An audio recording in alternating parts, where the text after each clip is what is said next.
Ma küçük şümtekler ma oynayadigan narsani aytmagandim. Mana bular. Bular o'ynama deydi. Chiqsam yoqqa. Ma ishnodagi qalandalarni qarab turishni qaranglar.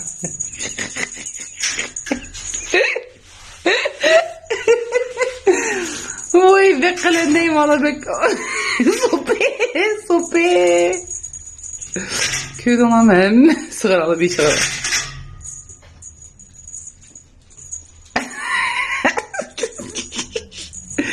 Mala oynaydı. Oynama.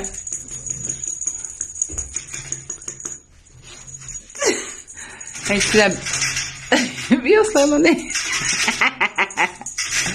Hey size bek vurayım divan gençler. Bir yüzümlü tüküp kalırmış altınlarını köse mahvotta mabalları oyun çıktı ya nasıl epemeydik ya oylap kalırdı cumu.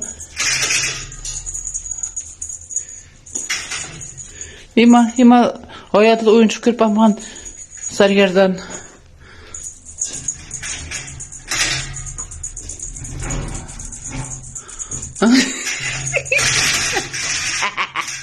Süleyman. Süleyman karala Süleyman.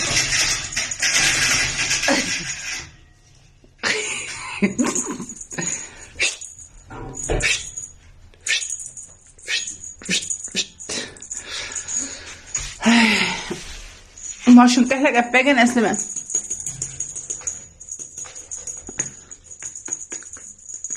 Ma kız oyunu kokudu ki bu koca düşürüp oyuncuklarını görüp bakmagan.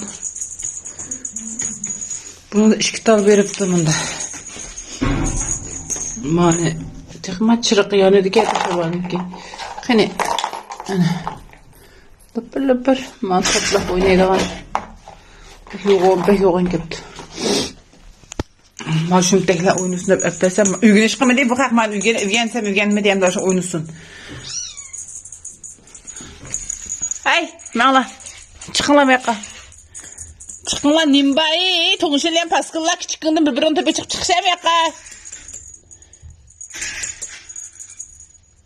Oynağına bölüm sen bu sana oynağına. Uy.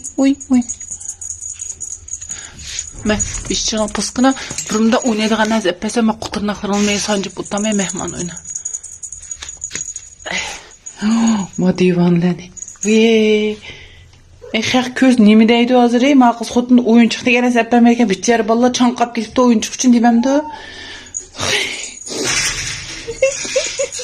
Sopi. Ya Süleyman ne? Abbas. Ay kaçıyor tamam. Hadi bana şöyle.